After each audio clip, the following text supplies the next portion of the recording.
Ebeneza ukawazingile jinsi ulivyozingira Yerusalemu na milima. Kumbuka hata walimu wao shuleni, Mungu wa rehema. Tawaachilia mikononi mwako Bwana wa mabwana. Tunaomba Ebeneza ukawaongoze. Whatever they will teach your children, King of glory. May you go and help the student, King Almighty. For you are the Lord and there is no one like you. Ni asante Bwana mabwana, ni kwa kuwa unastahili.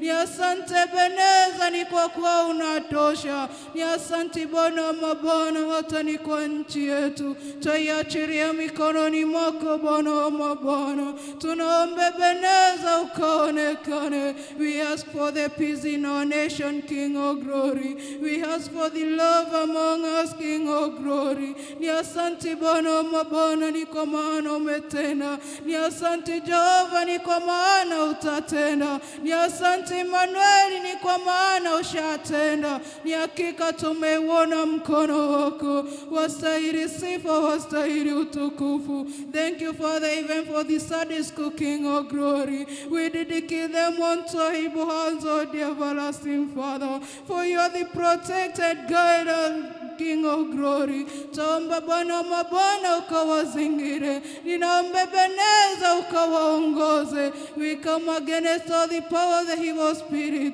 which come amongst your children, King of glory. We cast it out in Jesus' name, Father. We call upon you this morning, King of glory. We surrender ourselves unto you this morning, King of glory. For you are the Lord and there is no one like you. Ni asante Bwana mabwana, ni kwa kuwa unastahili. Ni asante Ebeneza, ni kwa maana umewalinda. Ni asante Ebeneza, ni kwa maana utawalinda. Ebeneza, endelea kuwalinda na kuwaongoza. Ni asante Bwana mabwana, hata ni kwa kanisa lako. Tuliachilia mikononi mwako Bwana mabwana. Acha ukaonekane siku ya leo. Whatever will be done in this place, King of glory, let it be praising you, King of glory. Let it be glorifying your holy name, O the everlasting Father. For you are the Lord and there is no one like you, King of kings. Pokea sifa, pokea utukufu, Mungu wa mbinguni. Wewe ndiye mwanzo na tena mwisho katika maisha yetu. Tukuhitaji Bwana wa mabwana. Popote tuendapo Bwana wa majeshi, tuomba Bwana wa mabwana ukaonekane. Acha Bwana wa mabwana jina lako likajulikane. Everywhere we go, King of glory. Whenever we step in and out, King of kings, we ask for your protection, O the everlasting Father. Thank you, Father, even for our jobs, O the everlasting King of glory. We dedicate it unto able hands, O the everlasting God. Ninaomba ya kwamba Ebeneza utaonekana. Ninaomba ya kwamba Ebeneza utatenda makuna ya ajabu. Even for those who have no jobs, King of glory, may you provide for later, dear everlasting God. May you provide for later, dear God. Whenever they step in, King of glory, acha Jehova upendo wako ukaje maisha yao. Popote watakapo kanyanga, Mungu wa rehema, acha Jehova ukasikike Jehova ya kwamba wewe ni Mungu. Wewe wastahili sifa, wastahili utukufu. Thank you, Father, even for the praise him, King of glory. I dedicate it unto able hands, O the everlasting God. May you go guide them, O the everlasting Father. May you go and shine upon them, King of glory. Ninaomba ya kwamba Ebeneza watakuona.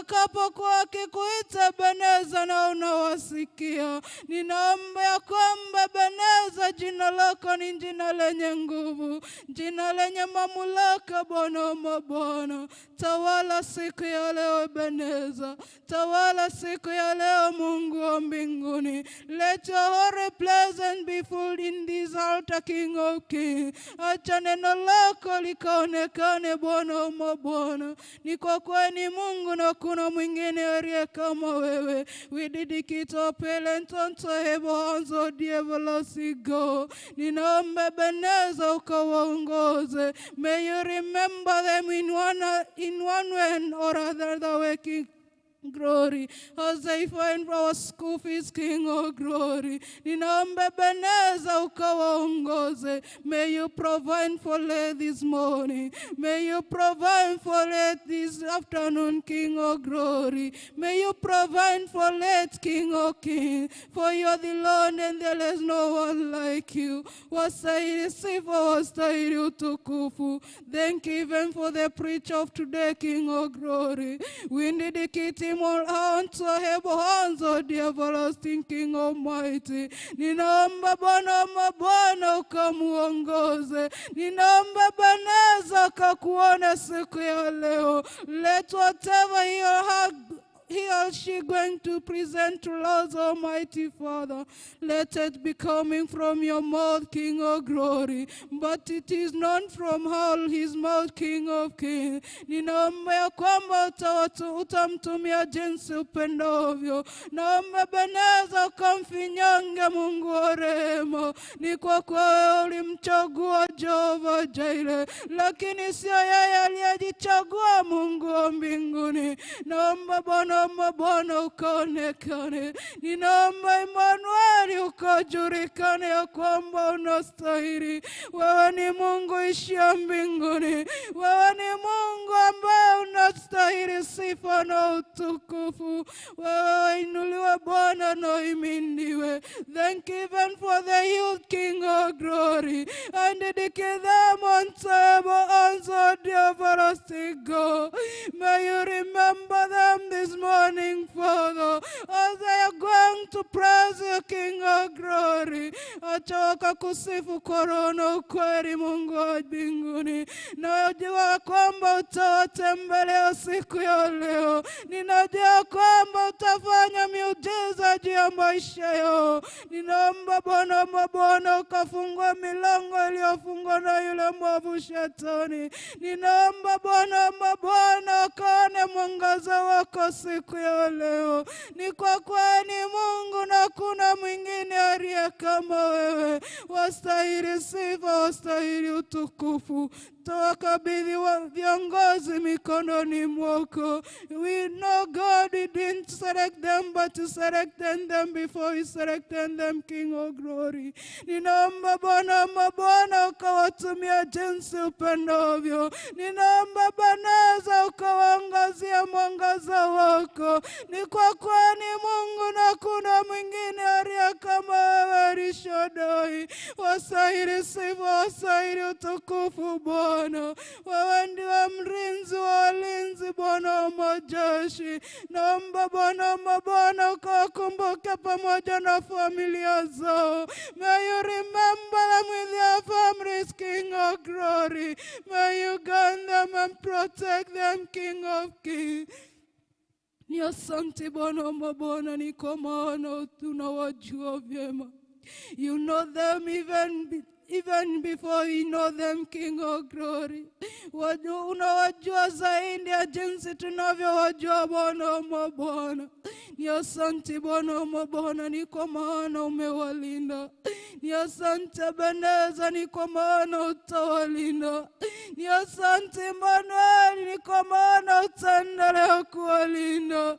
Wastahili sifa, wastahili utukufu Bwana. Na waachilia wanalika mikononi mwako. Ninaomba Ebeneza ukaonekana siku ya leo. Let our place and be filled here, King of kings. Na waachilia wanakwaya mikononi mwako Ebeneza. We ask for the love amongst ourselves, King of glory. We ask for the peace amongst ourselves, King of kings. Naomba Ebeneza ukawalinda na ukaongoze. Kumbuka kila mmoja wa Mungu wa mbinguni. Ni kwa kuwa ni Mungu na kuna mwingine aliye kama wewe, Rishadai. Wastahili sifa, wastahili utukufu. Wewe ni Mungu ishia mbinguni. May you remember Reverend Chege, King of Kings. Ukamkumbuke Bwana mabwana. Popote alipo dakika hii Bwana. Popote ulipomtuma kunena neno lako Mungu wa mbinguni. Ninaomba Bwana ukamtumia kama chombo chako. Ninaomba Immanueli ukamfinyange jinsi upendavyo Immanueli. Ni kwa kuwa ni Mungu na kuna mwingine aliye kama wewe. We surrender ourselves unto you this morning. We bow down before you this morning, King of glory. We call upon you, King of kings. Ninaomba Bwana mabwana ukatupumzisha mizigo yetu. Kila mmoja aliyekuja mara hapa na kuwa na mzigo mzito katika roho yake, katika mwili wake Immanueli, ninaomba Bwana ukaweza kumpumzisha dakika hii. Ninaomba Bwana ukaweza kumguza siku ya leo. I know God that you say we call you and you listen to us this morning. That's why we call upon you, Father. That's why we surrender before you this morning. Wasaidi sifa, wasaidi utukufu. Tutakapo toka malapa Bwana mabwana. We ask for your holy blessings, King of glory. Let your holy blessings follow us whenever we go, King of kings. Ni asante Bwana mabwana, ni kwa kuwa unastahili. Nawaachilia. Ni asante Bwana mabwana, ni kwa kuwa unastahili sifa na utukufu. Wewe ni Mungu uliyepo, utakuwepo na utakuwa Jehova milele na milele. Wewe ni Mungu ambaye hubadiliki, Mungu wa rehema. Wewe si mwanadamu, Mungu wa mbinguni. Ukiahidi Bwana unatimiza, Mungu wa rehema. Tuomba Bwana mabwana ukakumbuke mahitaji ya mioyo yetu. Ninaomba Bwana ukatukumbuke siku ya leo. Naomba Bwana ukatenda miujiza yako, Mungu wa mbinguni. Ni kwa kuwa ni Mungu na kuna mwingine aliye kama wewe. Wasaidi sifa, wasaidi utukufu. May you remember the orphans, King of glory. May you provide for their darling King of kings. Ninaomba Bwana mabwana ukatenda miujiza yako juu ya maisha yao. Naomba Bwana ukawakumbuke katika hizi wanaporudi shuleni, Mungu wa rehema. Naomba Bwana mabwana ukawakumbuke. May you provide for their school fees, King of glory. May you provide for everything that they need, King of kings. Kwa kuwa ni Mungu na kuna mwingine aliye kama wewe Bwana. Kwa kuwa ni Mungu na kuna wakulinganisha na wewe. Kuna wengine wanakufa kwa ajili ya njaa, Mungu wa mbinguni. Kakumbuke hizo sehemu kame, Mungu wa ajabu. Tamba Bwana ukanyeshe mkono wako wa baraka juu ya sehemu hizo, Mungu wa mbinguni. Ni kwa kuwa ni Mungu na kuna mwingine aliye kama wewe. May you remember them, King of glory. May you provide for them, O dear everlasting Father. Ni asante Bwana mabwana, ni kwa kuwa unatujua vyema. We know God, we have many things that you haven't told you, King of kings. But you know them even before you told you, King of glory. I know, God, that you're going to fulfill for us, Almighty Father. For it is in Jesus' precious name I pray and believing and trusting in your holy name. Our Father,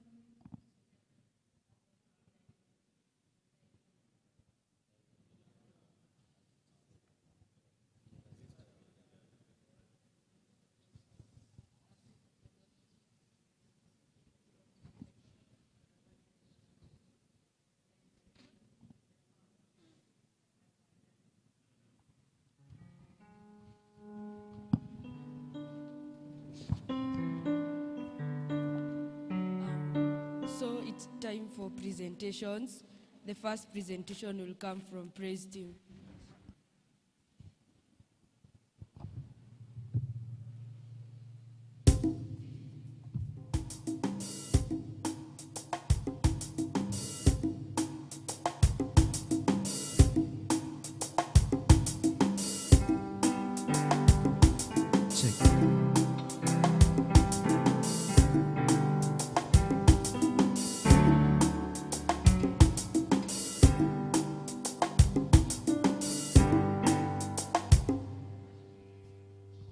Praise God.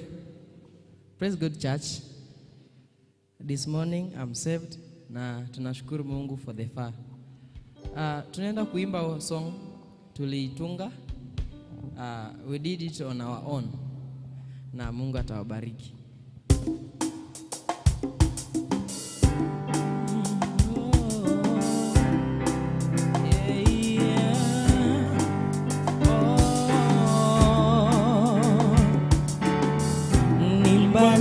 Nimetoka tena ni ajabu kwa hai, labda ningesha kufaga. Ni mengi nimeona tena ni ya kuvunja moyo, labda ningesha mwacha Mungu. O kama ni misongo ya mawazo, magonjwa mama nimepitia nikazoea,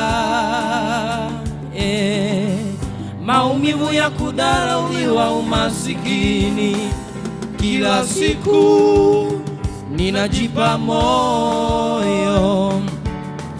O kama ni misongo ya mawazo, magonjwa mama nimepitia nikazoea,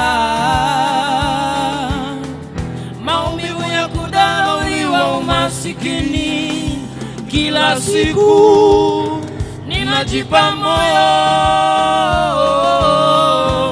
Ipo siku yangu tu, ipo siku yangu tu, nami nibarikiwe. Oh, ipo siku yangu tu, ipo siku yangu tu, nami nibarikiwe. Naona sasa wananisema vibaya, nami sishangai, najua ni wanadamu wayo. Ingawa sipati na ni kwa muda mrefu, siachi kuomba, Mungu si kiziwi. Binadamu wema ukiwa nacho, kwa sasa waniepuka, sina tena rafiki wa dhati. Binadamu wema ukiwa nacho, kwa sasa waniepuka, sina rafiki wa dhati. Nami nibarikiwe, nami nibarikiwe, nami nibarikiwe, nami nibarikiwe, nami nibarikiwe, nami nibarikiwe,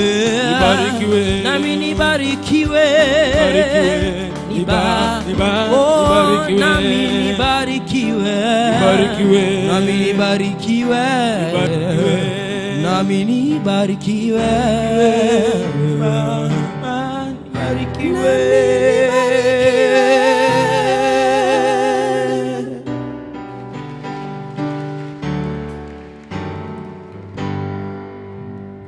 Give them a better clap. So next we're going to have the church choir.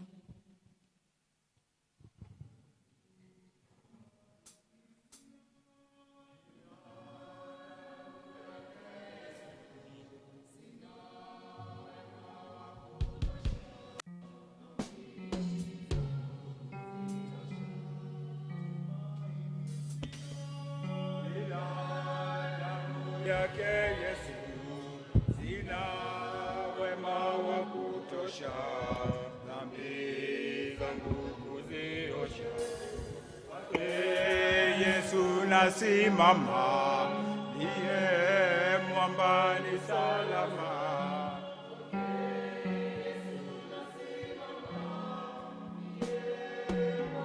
Ni salama.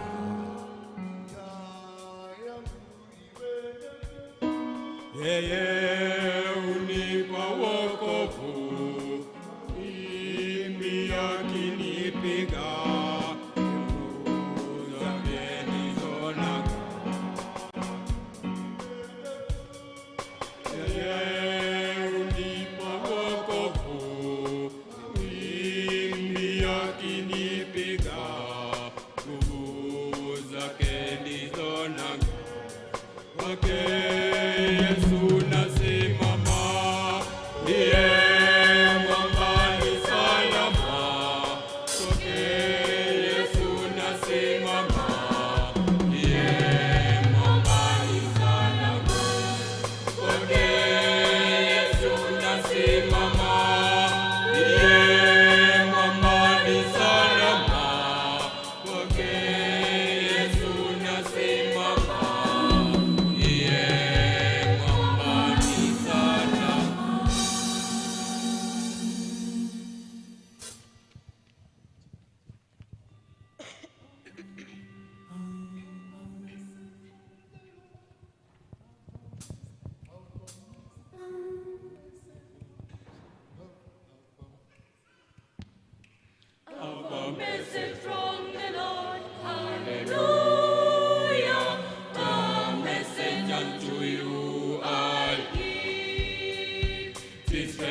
Next, you're going to have all youths.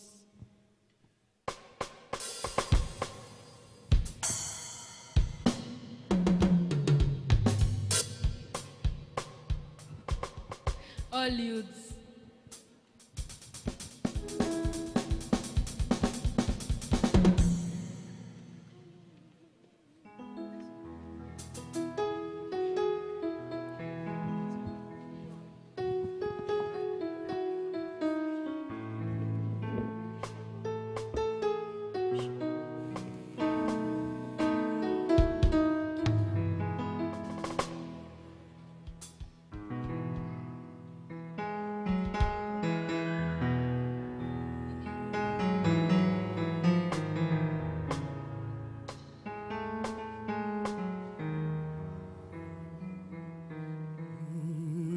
Patakatifu pako, hapo ndipo nahitaji, mahali pa maana juu ya yote. Katika mikono yako mimi ninajiweka, nizungukwe mimi na uwepo wako. Patakatifu pako, hapo ndipo nahitaji, mahali pa maana juu ya yote. Katika mikono yako mimi ninajiweka, nizungukwe mimi na uwepo wako.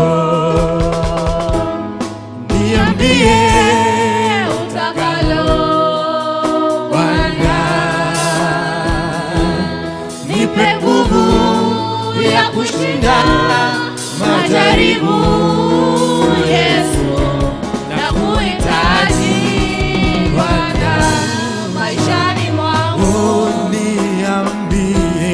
Niambie utakalo nipe nguvu ya kushinda majaribu. Yesu, nakuhitaji Bwana maishani mwangu. Nakuhitaji Yesu, nikufurahisha roho yako. Wewe rafiki mwema unayenipenda, kwa ajili yako Yesu sisi tumekombolewa. Wala wewe Yesu yashinda yote. Ninachohitaji Yesu ni kufurahisha roho yako. Wewe rafiki mwema unayenipenda, kwa ajili yako Yesu sisi tumekombolewa. Bwana wewe Yesu yashinda yote. Niambie utakalo Bwana, nipe nguvu ya kushinda majaribu. Yesu, nakuhitaji Bwana maishani mwangu. Niambie utakalo Bwana, nipe nguvu ya kushinda majaribu. Yesu, nakuhitaji Bwana maishani mwangu. Niambie utakalo Bwana, nipe nguvu ya kushinda majaribu. Yesu, nakuhitaji Bwana maishani mwangu. Nakuhitaji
tire tiga wanjarage kanjera gatere modeme kekaga niguanyo nevega igoronia manyo modewe ekai mekana neganya maretia naneso oh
Tumeona mkono wake Bwana.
Next, you're going to have Mass Choir.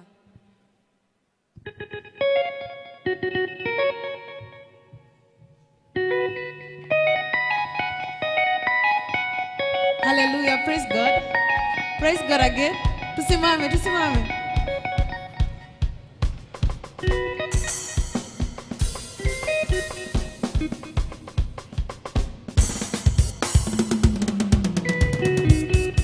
Makofi kwa Yesu.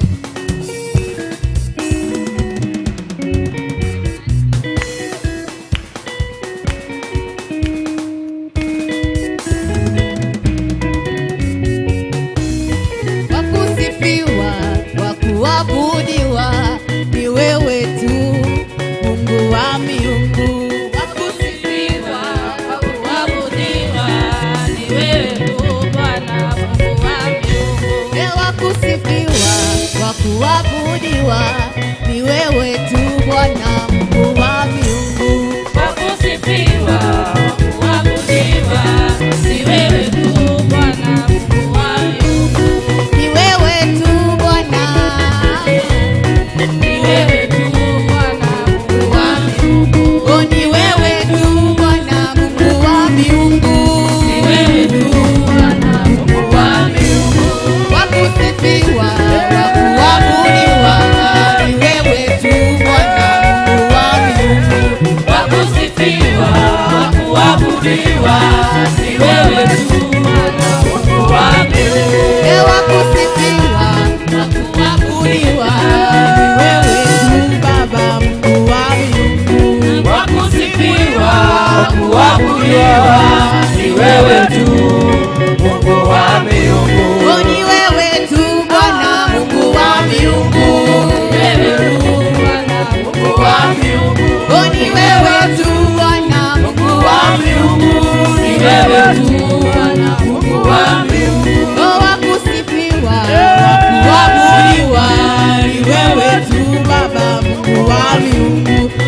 kusifiwa, wa kuabudiwa ni wewe tu, Mungu wa miungu. Imba wa kusifiwa, wa kuabudiwa ni wewe tu Baba, Mungu wa miungu. Wa kusifiwa, wa kuabudiwa ni wewe tu, Mungu wa miungu. Ni nani we Bwana, Mungu wa miungu,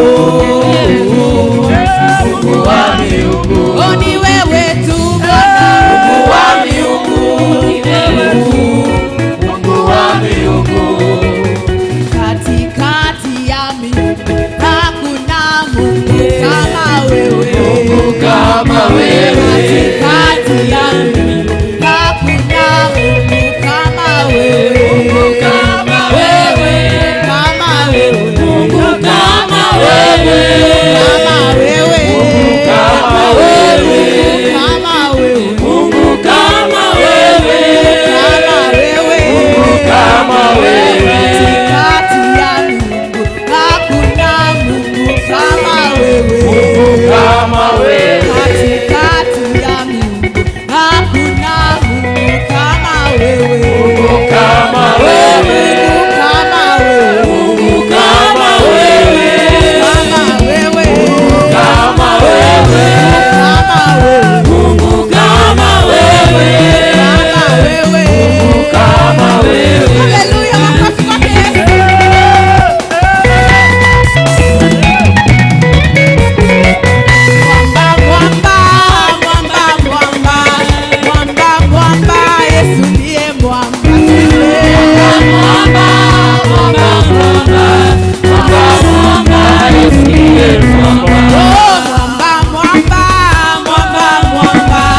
next you're going to have intimations by Elder Masharia.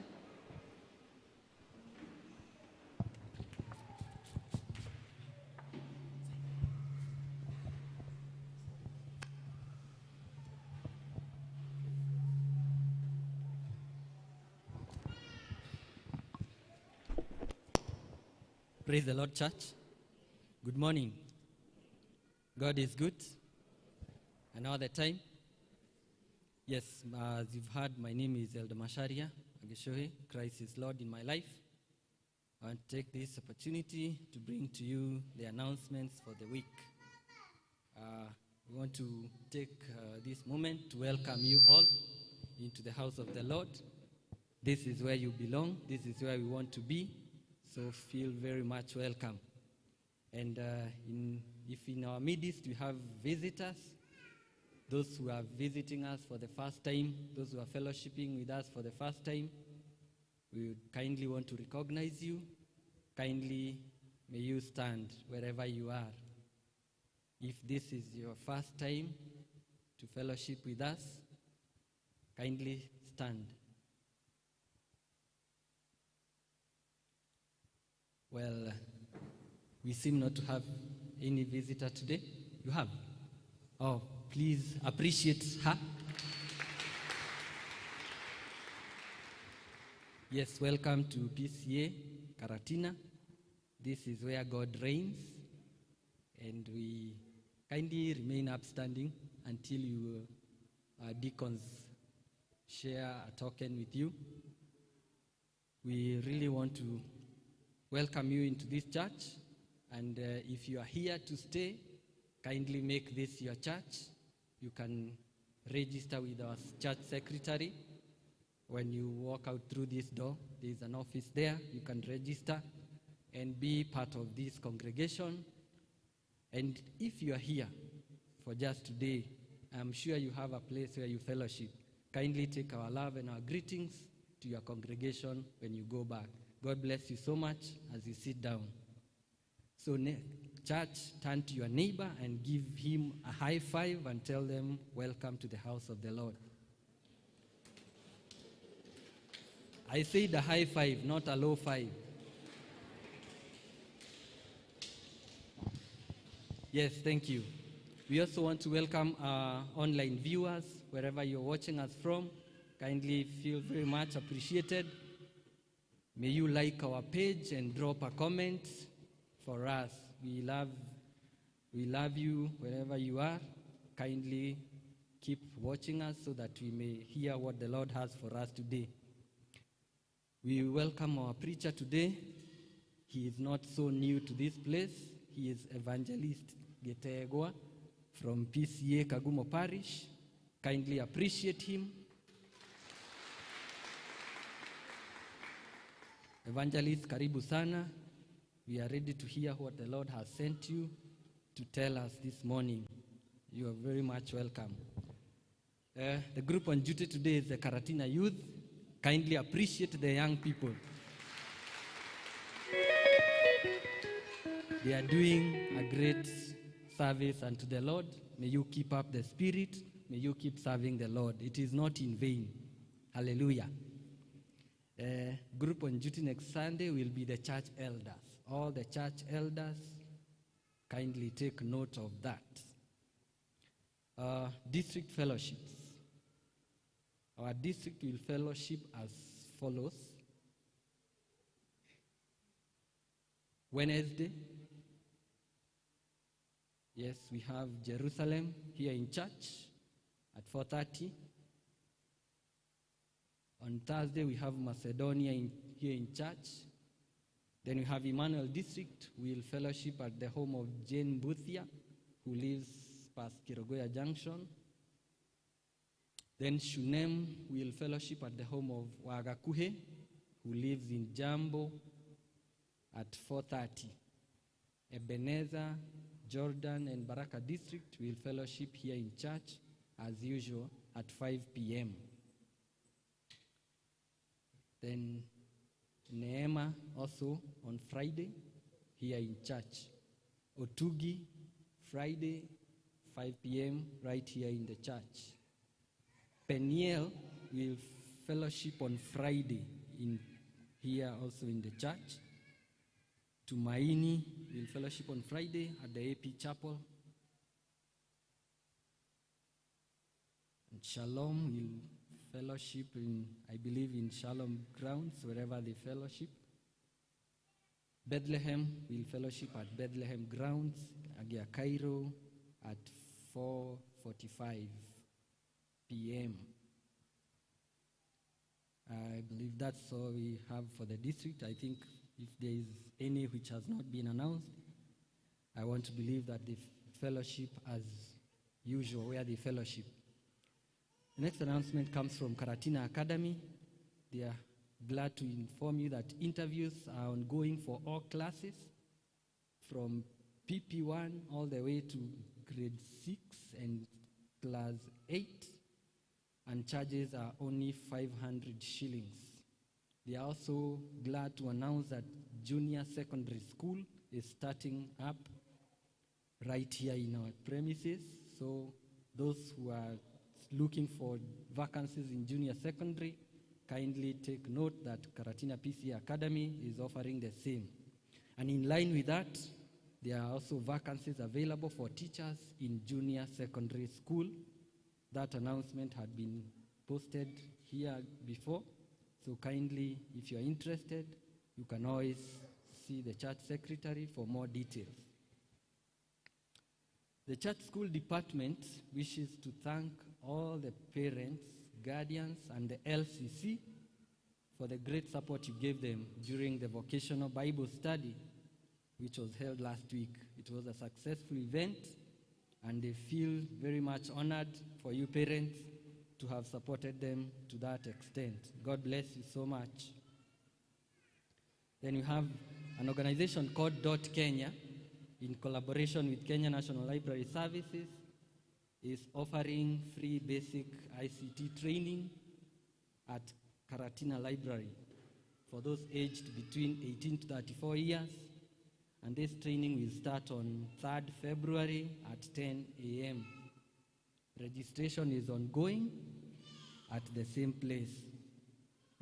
That notice is on the screen for those who are interested, those falling in between the ages. This training is for free, and you are encouraged to apply. Bethlehem District's members are requested to be left after the service and meet near the parish minister's gate.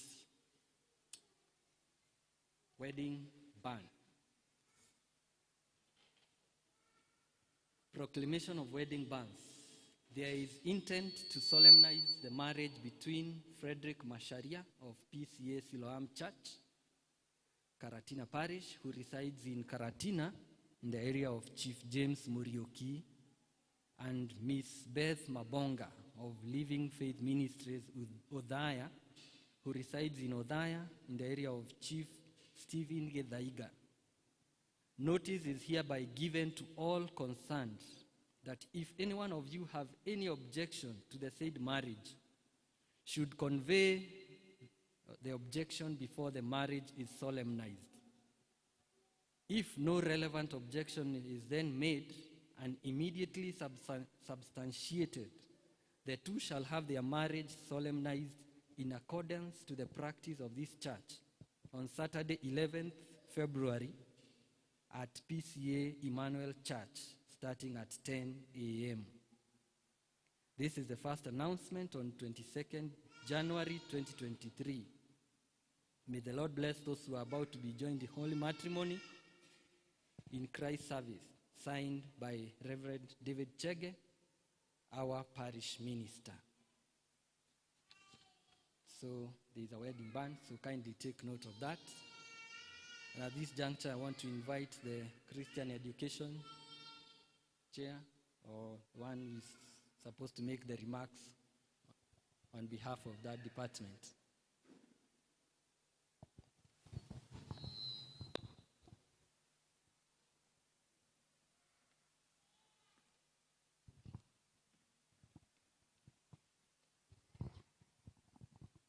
Praise God. My name is Lydia Nderito. This morning, I have the joy of salvation. And on behalf of Christian Education, members, and the committee, I wish you a Happy New Year. Happy New Year. I have some diaries here. We have these diaries, and they are for this church. You can see on the screen, we have it there. It is made for Karatina Church. It has information, all the information you'd like to know, districts, the deacons, the elders, the groups, and the contact. We also have the current and past moderators, they are there. We have the current and the past secretary generals of the General Assembly, PCA, it is here. So this is not a diary like any other. It is a diary that is very well detailed. I think you would like to have it.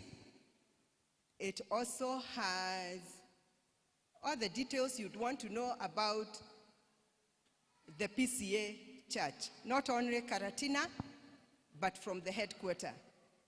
It has words for each and every day. So every day you have a Bible verse where you can read and grow in your spiritual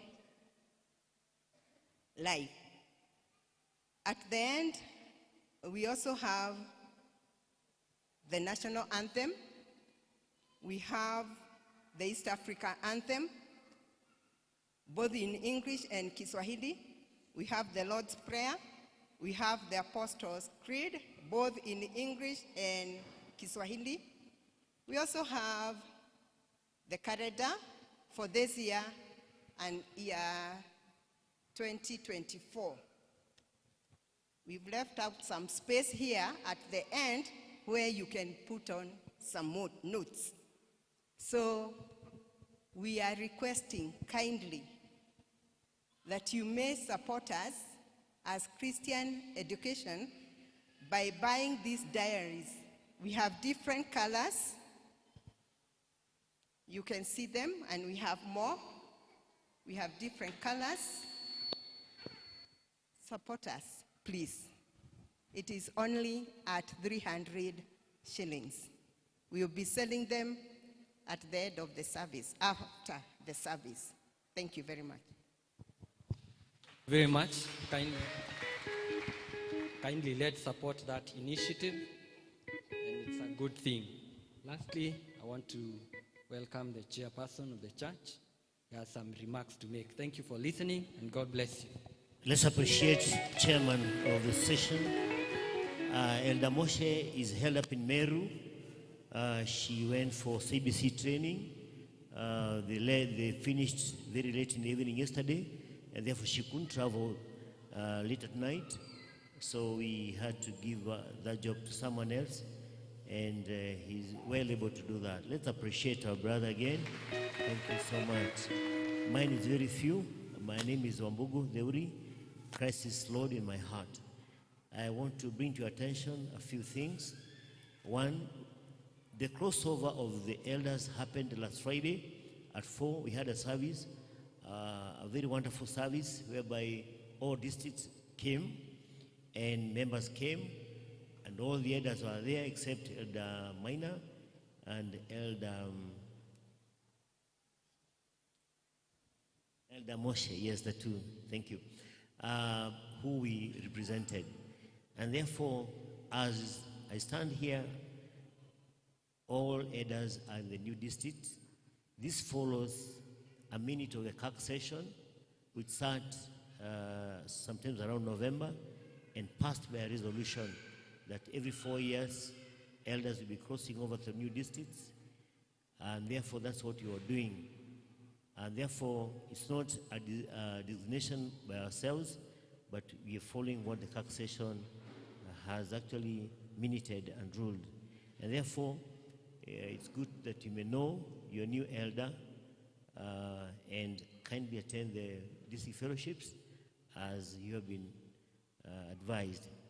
Secondly, I also want to bring your attention that on Friday we delivered 100 seats to the church. They are right there on the balcony. Those of us who are in front here can see them. And therefore, I want to thank you very, very much for that, because it is through your offering, through your prayers, through your support to the church, we're able to raise 540,000 to purchase those 100 seats. Members, we are able, we can, just like Joshua said, just like Caleb said, we are well able to overcome. I believe even now, as I stand here, I believe that we can do even greater things, e.g. construction of the apartments right out of the church place there. In faith, it's going to happen, kwa sababu kama tumeweza kununua viti vile 100 bila harambe, kusanya kidogo kidogo, kupanga pesa kidogo kidogo, hadi tumelipa, tumekamilisha, hatuna deni, nafikiri tunaweza. Kwa imani, ile nyumba tutaijenga kama ulivyoona last Sunday, tutaijenga na itakuwa kwa utukufu wa Mungu. Some people are wondering why we have some emphasis on that construction. For the simple reason, once we have an income generating activity, we will have other developments. Like the church needs cabro fitting on the compound, on the ground of the compound. We need cabro fitting. We need money for that. We need money to put up a new ablution block, toilets for the ladies and toilets for the gents, and toilets for the children. We can't do that without funds. We also need to put up catering in the church. This church was designed in a way that it has catering room upstairs. It needs money to do that, and other things that we need to do. Once we have a project going on there, income generating, we'll be able to do all these activities without going for home churches, without asking for special services, because they'll be earning us enough money. Therefore, members, in the name of Jesus, I urge you to continue supporting. The much you give, the little you give, goes a long way in putting up these projects. May God bless you and bless you and bless you as we start this journey strongly and hoping and waiting to conquer all the obstacles of this year. And at the end of it all, we are going to see that structure standing to the glory and honor of the Lord. May God bless you so much.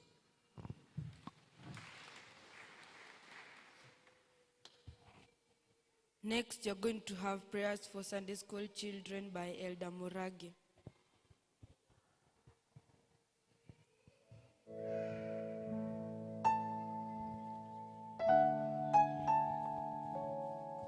Watoto wote wakuje for prayers. Pia wale wameshikwa na mama yao ama baba, they are kindly welcome. Good morning, children. Praise Jesus.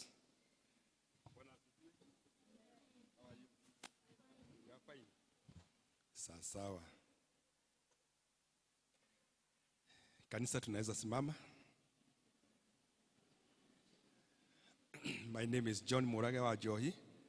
The Lord is good in my heart, and I'm happy for what He has done to me. First of all, I shall say the Apostles' Creed. Then we pray for the children. I believe in God, the Father Almighty, and Jesus Christ, who was conceived by the Holy Spirit, born of the Virgin Mary, suffered at the Pontius Pilate, who was crucified, dead, and buried. He descended into the dead. On the third day, he rose again. He is seated in the right hand of the Father.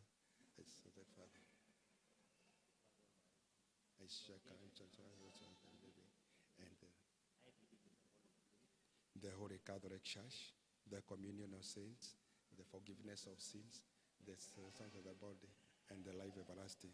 Amen. Let us pray, children. When I want to pray, we close our eyes, isn't it? So close our eyes, then we pray. Our Heavenly Father, we come before you this morning. We want to thank you and to worship you because of whom you are in our lives, O God. Father, this morning we have brought our children, dedicating them to you with gratitude, O God, and we are very grateful for these blessings, O God. These children, O God, they are our joy in our lives, O God, and they fulfill our lives, O God. Father, we want to thank you for them, O Lord. Lord, we want to dedicate them to your able hearts, O God. Father, as they grow, you shall take care of them, O God. You shall protect them, O God. And Lord, you shall be with them always, O Father. Thank you, Father, for that time we have been with them, that long holiday. We have been with them, O God. We have seen you taking care of them. Some of us have traveled far and near. And Lord, there is none of us has been having any issue. And Lord, it is out of your mercies and grace, O Lord. Father, as they prepare to open the school from next week, O God, we want to commit them in your able hearts, O God, that you shall be with them. Those who are boarding, you shall be with them at all times, O God.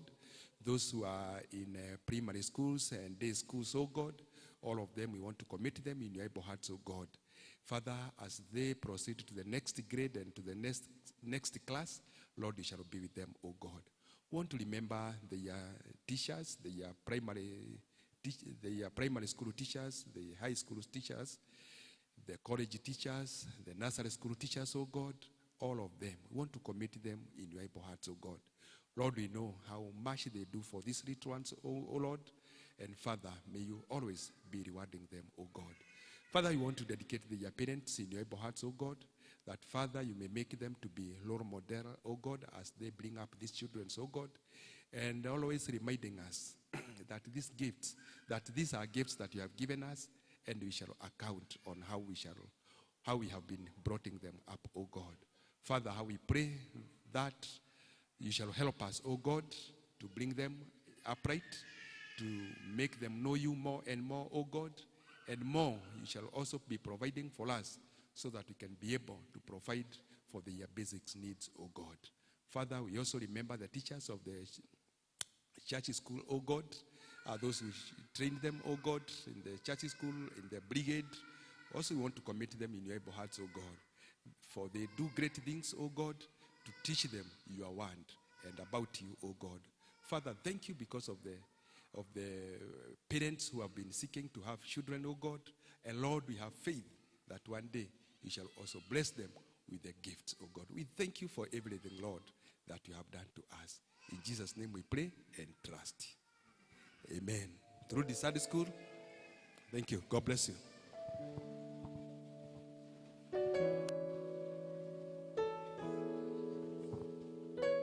Next, you're going to have the scripture reading.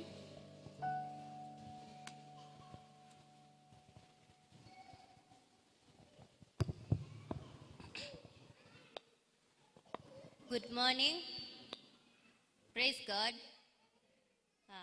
My name is Rispa Mudhoni, and I'm going to lead you in our first reading that comes from the book of Genesis, chapter 1, verse 1 to 5. And it says, "In the beginning, God created the heavens and the earth. Now the earth was formless and empty, darkness and over the surface of the deep, and the Spirit of God was hovering over the waters.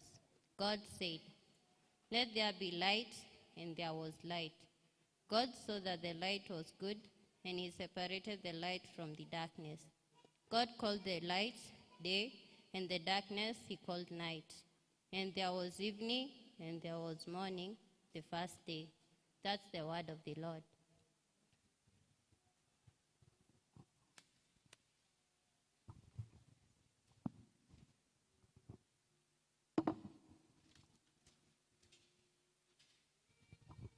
Praise God.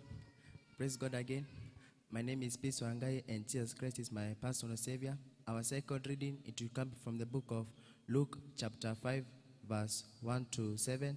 It says, one day as Jesus was standing by the lake of Gennesaret with the people crowding around him and listening to the word of God, he saw at the water's edge 2 boats left there by the fishermen who were washing their nets. He got into one of the boats, the one belonging to Simon, and asking him to put out a little from shore. Then he sat down and taught the people from the boat. When he finished speaking, he said to Simon, put out into deep water and let down the nets for a catch. Simon answered, Master, we have worked hard all night and haven't caught anything. But because you say so, I will let down the nets. Verse 6, when they had done so, they caught such large number of fish that their nets began to break. Verse 7, so they snuggled their partners in the other boat to come and help them. And they came and filled both boats so full that they began to sink. That's the word from the Lord. May God bless you.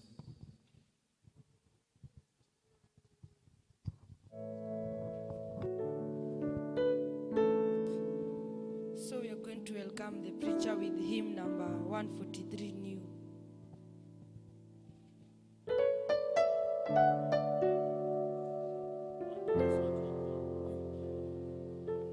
We sing verse 1, 2, and 3 for the cause of time. Oh Lord my God, when I know someone, consider all the words I made. I see the star, I hear the mighty thunder, I pass through the universe. Then sings my soul, my Savior God to thee. How great thou art, how great thou art. Then sings my soul, my Savior God to thee. How great thou art, how great thou art. Bless you. And in the past sing sweetly in the trees. When I look down from lofty mountain grandeur, and hear the brook and feel the gentle bell, sings my soul, oh my Savior God to thee. How great thou art, how great thou art. Then sings my soul, my Savior God to thee. How great thou art, how great thou art. And when I think that God is not sparing, sending to die, as scarce can take it in, that on the cross my burden gladly bearing, he bled and died to take away my sin. Then sing my soul, my Savior God to thee. How great thou art, how great thou art. Then sings my soul, my Savior God to thee. How great thou art, how great thou art.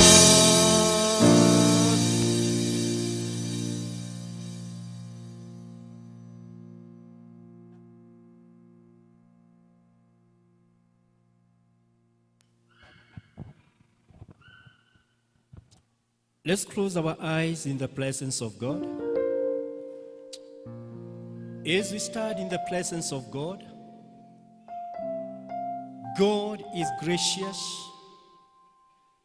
He's so good that He has given you this opportunity to come and hear His word. I just want you to meditate as you start. You meditate upon the goodness of God in your life, the love of God and the mercies of God, which are new every morning. God has made it possible for you to be alive. I want you to open your heart to Him and offer a sacrifice of thanksgiving. Tell God, thank you for this moment. You have preserved me that I may have such a wonderful opportunity to hear your word. Thank God for this moment. Tell God thank you. And tell God to open your heart to receive his word in the name of Jesus. Hallelujah. As we stand in the quietness of this moment, let us look up to God and God alone. Repent of your sins, that the word of God may have a place in your heart. Let us pray. Almighty God, speak, your servants heareth.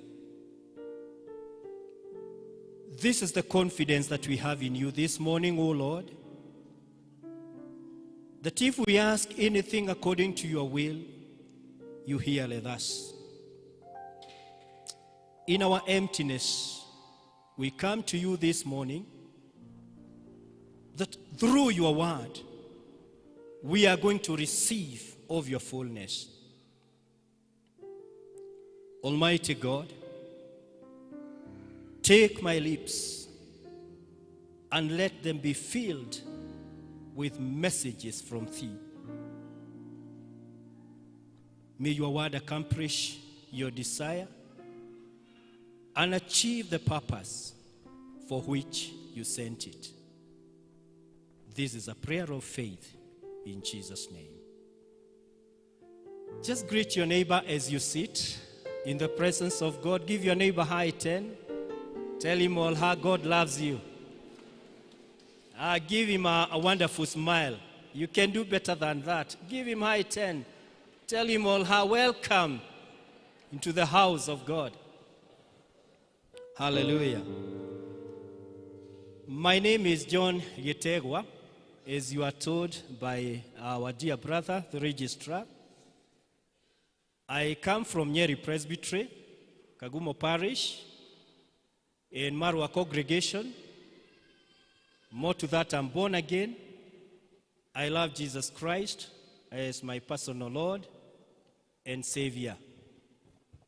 I'm grateful to God for giving me this wonderful opportunity through Reverend Chege to come and speak the word of God and be a partaker of the blessings of God in his house. I bring you greetings from my family this morning. They told me to say hi to you. Receive their greetings in Jesus' name. Amen. In the interest of time, I just want to share with you very, very briefly. And I want to speak on a topic entitled, The Power in the Word of God. There is power in the Word of God. If you didn't know there is power in the Word, then you are going to know today there is power in the Word of God. Come on, whisper to your neighbor, tell him or her, there is power in the Word of God. God is the Word, and the Word is God. There is no difference between the Word and God. In John 1 verse 1, the Bible says, in the beginning was the Word. And the Word was with God. And the Word was God. Therefore, God is the Word, and the Word is God. The source of the Word is God. Somebody said, and I quote, that any river that forgets its source will definitely dry up.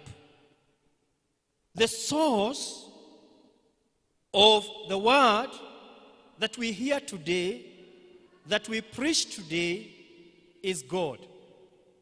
So any believer who forgets the source, and that is God, will definitely dry up spiritually.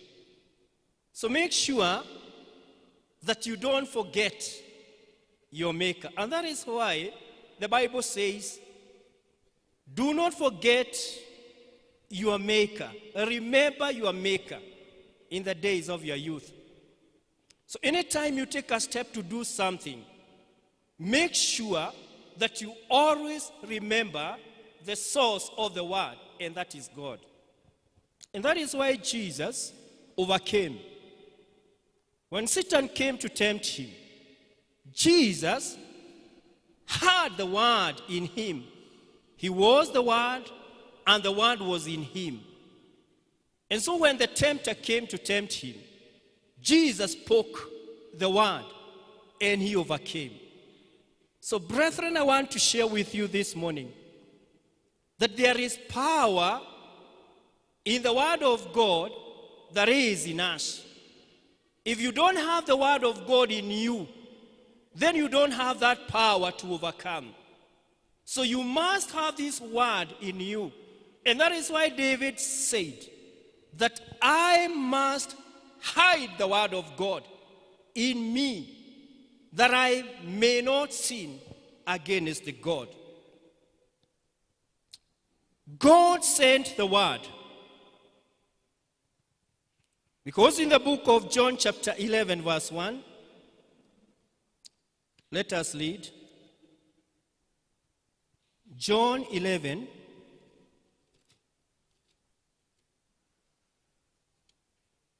and verse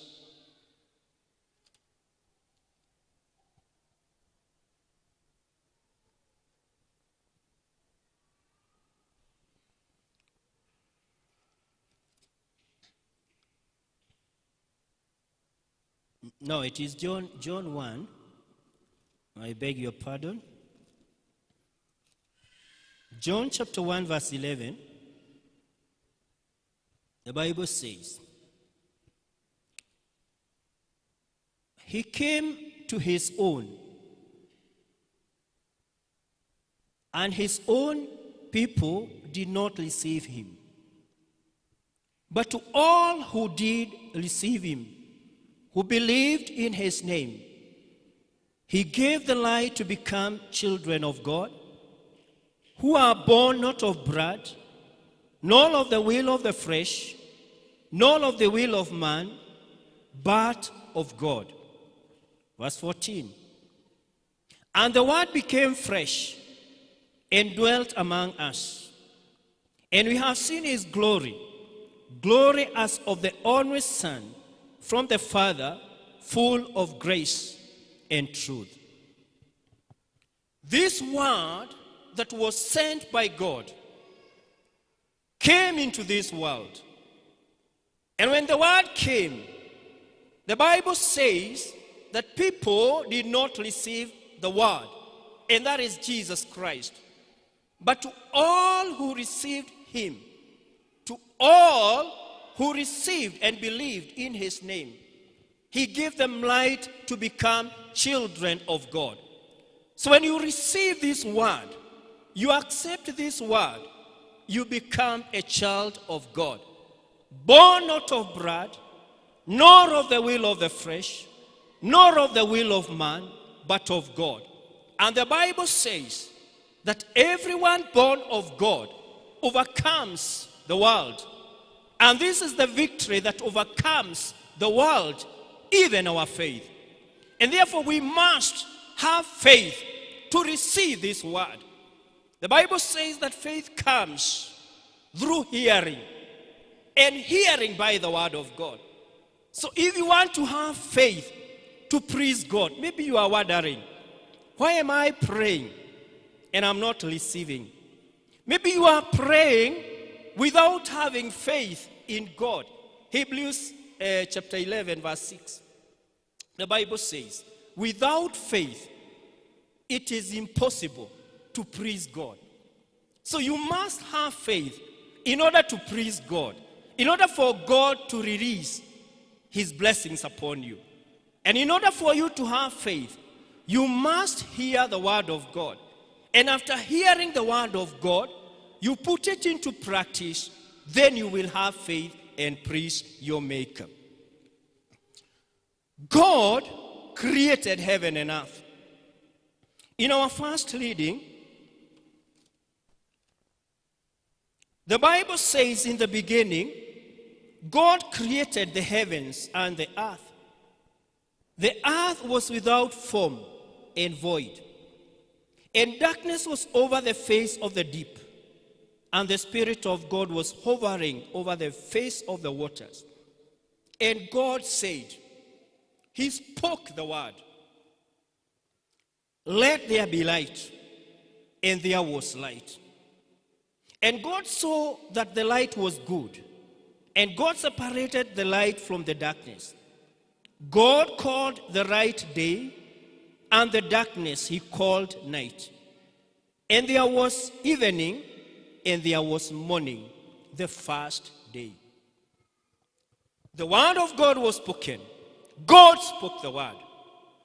Ningependa kupeana mfano kidogo. Yule aliye karibu na taa ambazo zinawaka, naomba tafadhali azime taa ambazo zinawaka, hususan hizi mbili. Kama ako karibu, zinazimiwa wapi? Chairman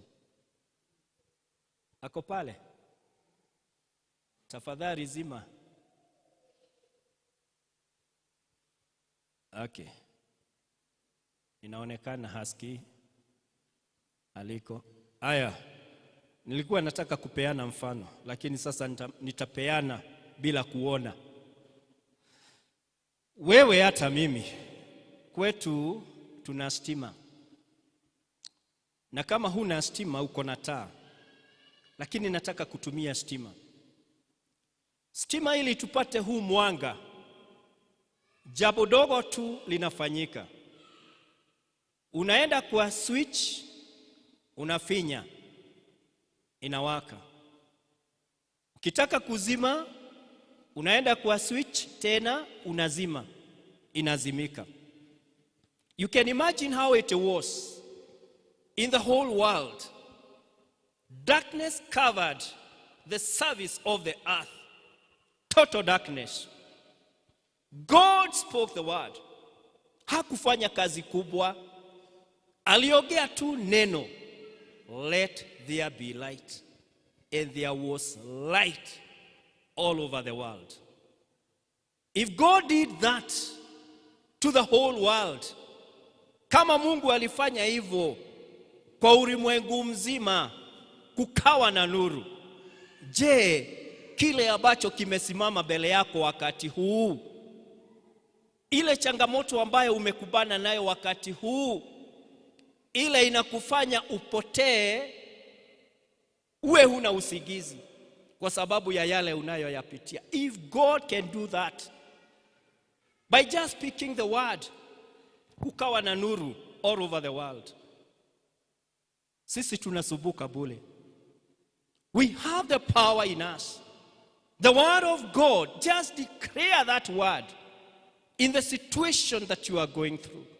Because there is power in the word of God. And that is why Jesus was able to overcome Satan. Because Jesus spoke the word, He told Satan, it is written, it is written. The word of God was rich in Him. He was filled with the word of God in Him. So Jesus spoke the word, and there it was.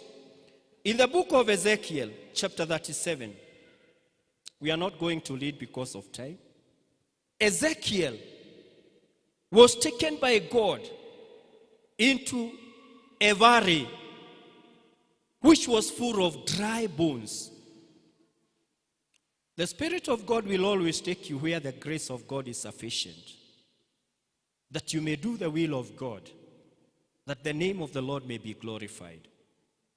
Ezekiel, when he went into the midst of this valley, he didn't know the reason why God took him to that place. But God had a reason of taking him to that place. So he looked at the bones. These bones were very dry.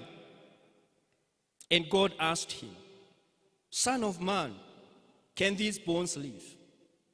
Ezekiel looked at the bones. They were very dry. He didn't have an answer at that time. But after a moment, he told God, whether they are going to live or not, it is you who knows. The Bible says in the book of Proverbs, chapter 3, trust in the Lord with all your heart. Chapter 3 from verse 5. Trust in the Lord with all your heart and do not lean on your own understanding. In all your ways acknowledge him, and he will direct your paths. Do not be wise in your own eyes. Fear the Lord and shun evil. So the Lord, Ezekiel, directed God to the situation that he was in. He was told by God to prophesy to the bones. So Ezekiel spoke the word of God to the bones. And he said, dry bones, hear the word of God. You can see how powerful the word of God is. When the word of God was spoken, when Ezekiel declared the word of God upon the dry bones, the Bible says there was a great noise, a rattling, and bones came together, bone to its bone.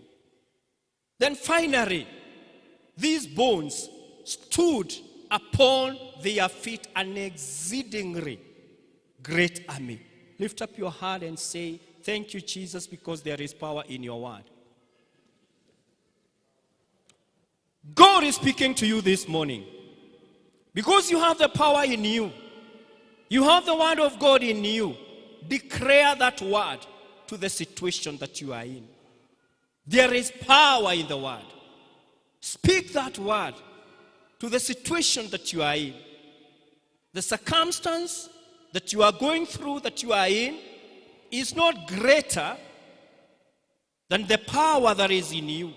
And that is why John said that greater is he who is in you, who is in me, than he who is in the world. So the one who is in you, and that is the word of God, is greater than that circumstance that you are facing. Somebody said, and I quote, don't look to the bigness of your need. Look to the bigness of your God. When you look at the bigness of that need that you have, the devil will take that chance to make you accuse the word of God and say that the word of God is not true. But if you focus on God and his word, then you will be able to face that challenge with confidence. Because greater is he that is in you than he who is in the world. In our second reading, Luke chapter 5,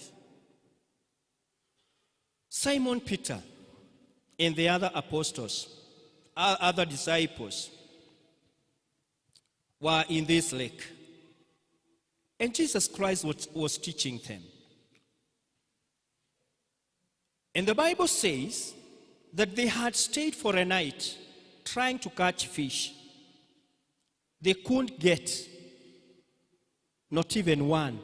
And that time, Jesus came. When they were washing their nets, they had come to their aid. They were washing their nets to go home. At that time, Jesus came. And he told them, launch your nets into the deep.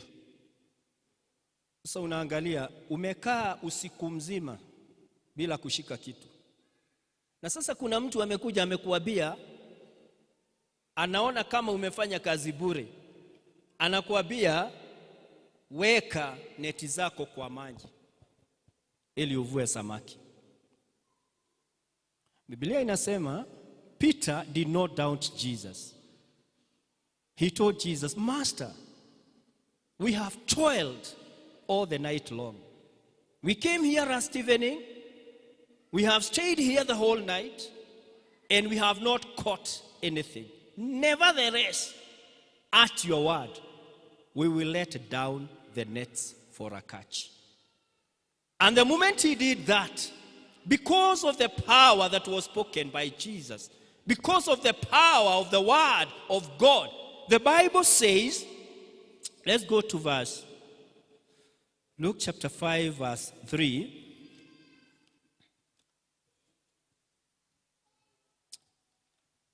The Bible says, verse 4, and when he had finished speaking, he said to Simon, put out into the deep and let down your nets for a catch.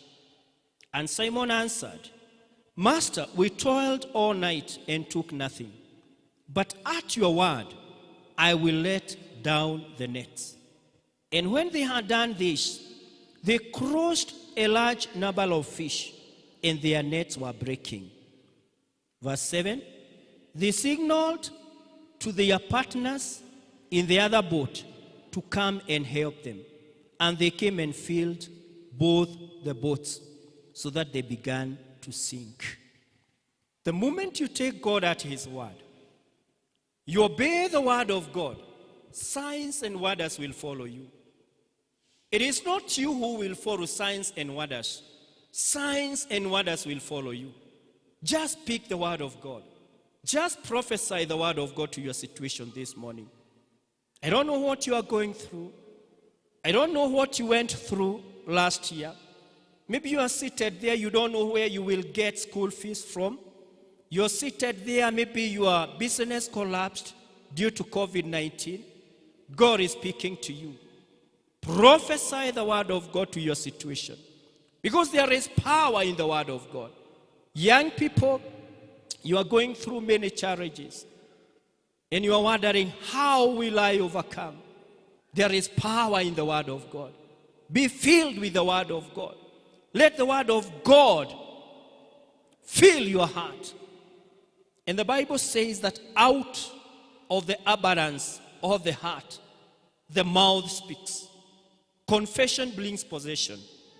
When you have the word of God in you, you will always be speaking victory, because there is victory in the word of God. But if you fill your heart with evil things, evil desires, then the devil will take that opportunity to come and destroy, to come and steal you, to come and destroy you, to come and give you no hope. So hide the word of God in you. I remember one day, sometimes we don't receive from God because of fear.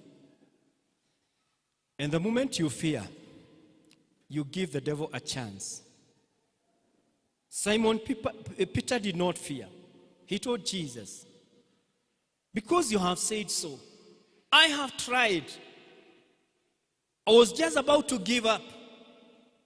But when you came, Jesus, I took your word. So he did not fear. He acted upon the word of God. God gave him success. The moment you fear, you give the devil a chance. I remember one day, our grandmother alikuwa ni mama mwenye vichekesho sana. Na wakati mmoja, wazungu walitembea kwetu nyumbani, wazungu.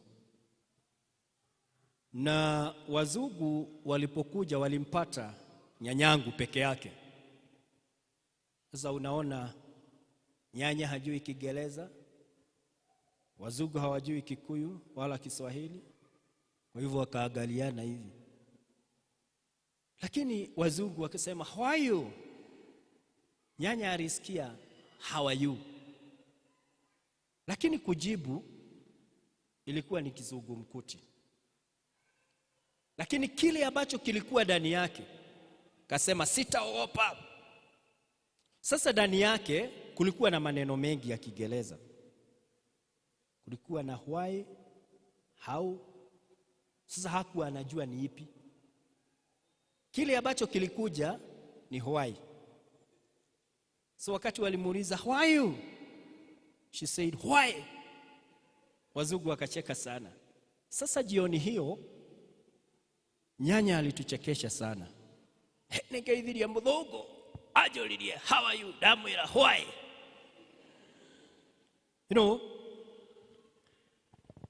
God is looking for such people.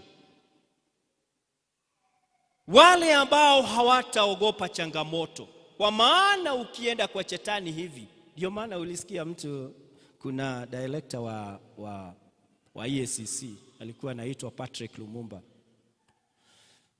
wakati mmoja alisema, we must all wear the courage of omena.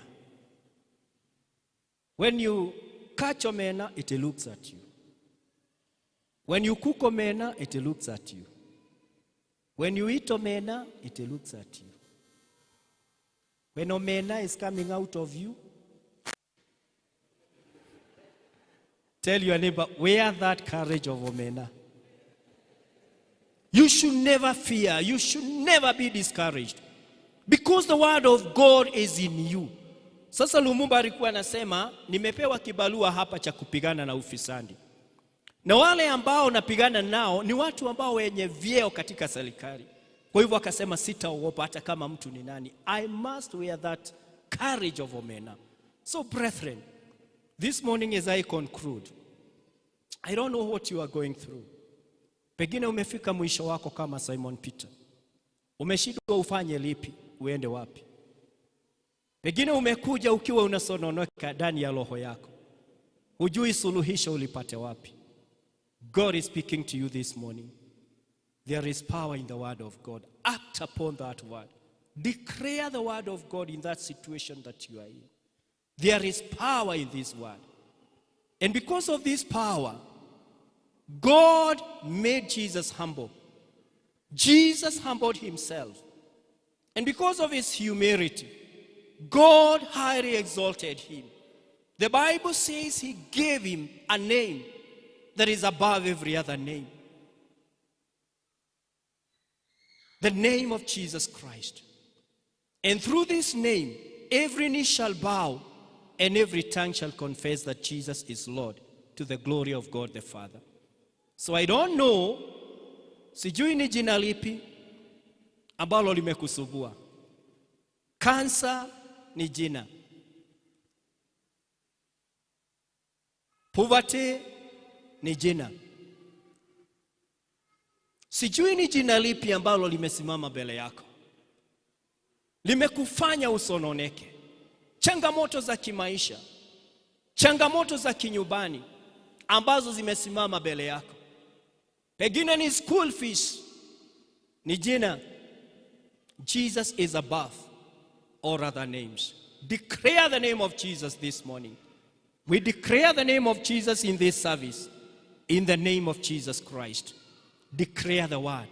There is power in the word of God. Let's close our eyes in the presence of God. Jesus was exalted. He was given a name that is above every other name. This Jesus is the one who was incarnated. Jesus was the Word. He came into this world. His own people received him not. But to all who received him, to those who believed in his name, he gave them light to become children of God.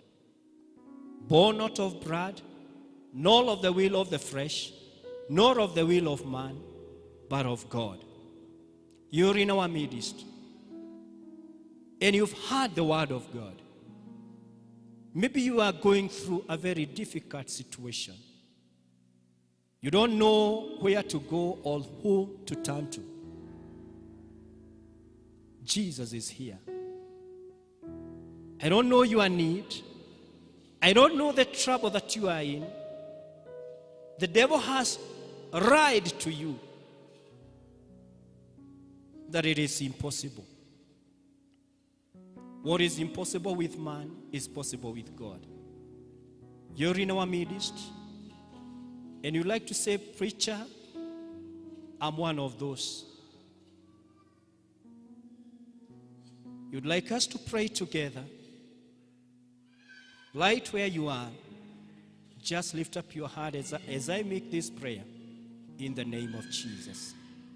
Thank you for those hands. Lift up your heart in the presence of God. You'd like us to commit that issue before God. You'd like us to declare the word of God. There is power in the word of God. God said, let there be a light. Darkness was no more. Darkness in your life will be no more. Today, if you declare the word of God, Jesus Christ is the light of the world. He's going to write that family. He's going to write that life. He's going to give you a future and a hope. Those who are lifting up their hands, just stand up wherever you are as we pray. By faith in Jesus' name. Just stand up wherever you are. Just stand up wherever you are as we pray in the name of Jesus. All things are possible. The singer sang, I made it through. And I don't know how I did it. But one thing I know, the Lord took it over. And that is how I made it through. You are going to make it through. If you just declare the word of God, the word of God is powerful. There is power in the word of God. You're also in our midst. You're not saved. And you like to say, yes, Jesus, save me. Just stand up wherever you are as we pray. You want to get saved? You'd like to say, Jesus, save me. Deliver me from the power of sin. Jesus is going to save you this morning. Are you there? You want to give your life to Jesus? Let me see by the show of your heart. You want to get saved? Okay. I want to invite elders to come. Church elders to come. As I make this prayer in the name of Jesus, just lift up your hands upon these brethren who are studying in the name of Jesus. And as we pray, as we make this prayer, let God know that problem. The reason why you are studying, God knows. Whisper to him, speak to him. Open your mouth and speak to God now in the name of Jesus. Let us pray. Almighty God, in the name of Jesus, we thank you because of your word this morning. The Bible says that you are watching over your word to perform it. Mighty God, in the name of Jesus, I declare your word upon these dear ones who are standing before you. You know their needs, oh God. I pray that you are going to meet all their needs and supply them according to your riches in glory.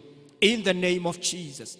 Those who have been mourning, Jehovah, because of what they have been going through, you are going to turn their mourning into dancing in the name of Jesus. I declare they are blessed in the mighty name of Jesus Christ. I come against all the powers of the enemy, and I declare that as Jesus overcame, they are going to overcome in the name of Jesus. There are those who are sick. We declare the word of God upon them, O Lord. And we pray that by the stripes of Jesus Christ, they are going to be healed. There are those who are going through very difficult situations. Jehovah, known only to them. Mighty God, in the name of Jesus, may you deliver them. Many are the afflictions of your people. But God, you deliver them out of them all. May you deliver them in the name of Jesus. My God and my Father, may you give them peace. May the peace of God the Father, the Son, and the Holy Spirit keep their hearts and their minds in Christ Jesus. The peace of God that surpasses all human understanding. In the name of Jesus, we declare their problems are no more. In the name of Jesus. Thank you because you've taken their burdens. In Jesus' name. We thank you and we praise you. In Jesus' name. Amen. Declare as current that we are well able. So may the Lord God bless you. I wish you the blessings of God this blessed year 2023. Thank you very much indeed.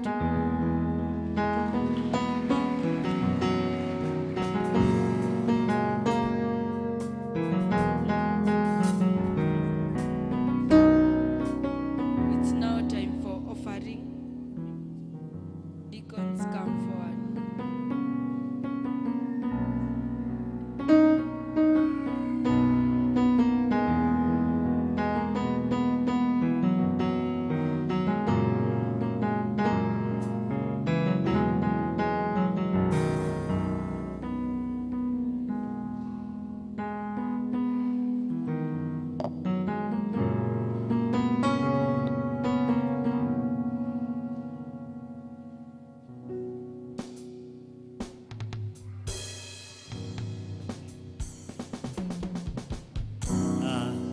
Ebenezer District, mnauliza mbaki nyuma. Ebenezer, kindly mtaachwa hapa nyuma after the service. Praise team ya youth song. I must have the Savior with me, for I dare not go alone.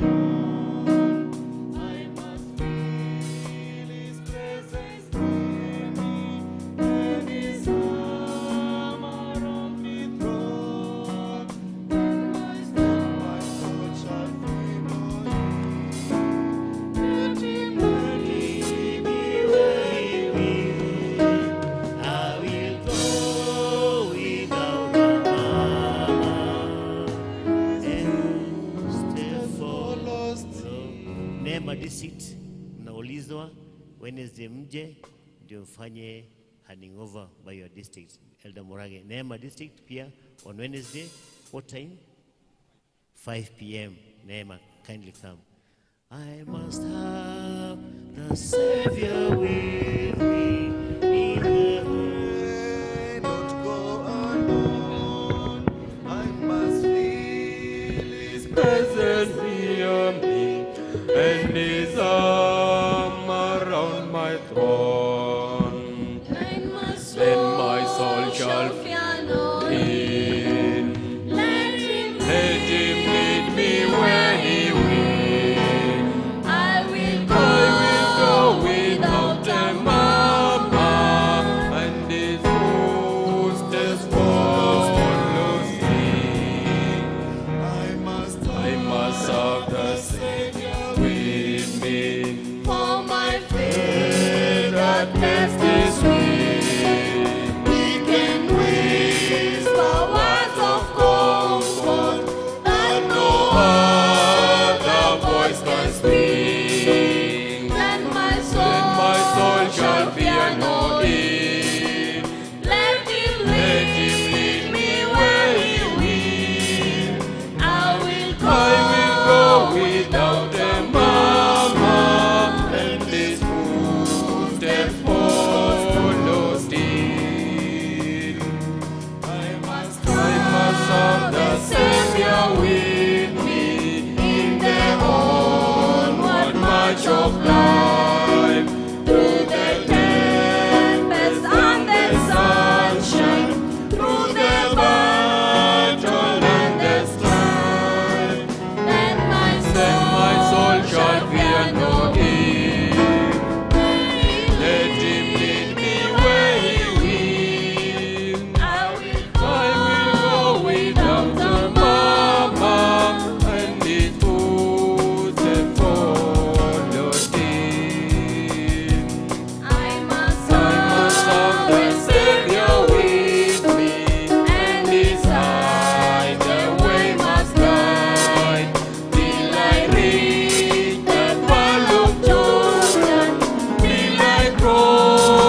shall fear no ill. Let him lead me where he will. I will go without a murmur, and his footsteps follows him. I must serve the Savior with me. Onward march of life, through the tempest and the sunshine, through the battle and the storm. Then my soul shall fear no ill. Let him lead me where he will. I will go without a murmur, and his footsteps follows him. Let him lead me where he will. I will go without a murmur, and his footsteps follows him. Basi na tuombe. Mungu wetu mtakatifu, Baba wa milele, Baba, tunanyenyekea mbele ya kiti chako cha enzi, tukitimiza wajibu wetu kama vile ulimwagiza mtumishi wako Malaki. Baba, ukamwambia nene na wana wako wa Israeli, awaambie walete saka na fungu la 10 kikamilifu katika nyumba yako, katika ghala lako lijae. Nawe ukawaagiza, wakifanya hivyo Mungu wetu wakujaribu, na wataona maajabu, kwamba utawafungulia madirisha ya mbinguni na ukawanyunyizia baraka zako, nao watakosa pahali pa kuweka baraka hizo. Baba wetu, kutoka katika hazina yako kuu umetupa dhahabu na fedha, umetupa utajiri mwingi. Na Mungu wetu, kutoka huo utajiri unachokihitaji ni saka kamili na fungu la 10 kamili. Tumeleta mbele zako kulingana, kila mtu kulingana na ile hazina ambayo umempa. Baba, tunakuomba uikubali, na iwapo Baba wetu tumekutolea kile ambacho hakifai, kwa sababu ya rehema zako na huruma za milele, Baba, tunakuomba utusamehe. Iwapo tumetoa ambacho ni kamilifu mbele zako, Baba, tunaomba baraka zako ziandamane nasi tunaporudi nyumbani mwetu, tunapoelekea safari mbalimbali. Baba wetu, tunaomba wema wako uandamane nasi. Baba, tunaomba utuongoze katika wiki nzima tunapoanza kesho, na ukituwezesha kurudi katika nyumba yako takatifu Jumapili ijayo. Mungu wetu, tutakuja kulisifu jina lako takatifu. Be with us and bless us. It's a humble prayer that you dismiss us with your grace. This is a humble prayer of faith that we make in the name of the Father, Son, and of the Holy Spirit. Amen. And now the grace of our Lord Jesus Christ, and the love of God, and the fellowship of the Holy Spirit be with us now and forevermore. Amen.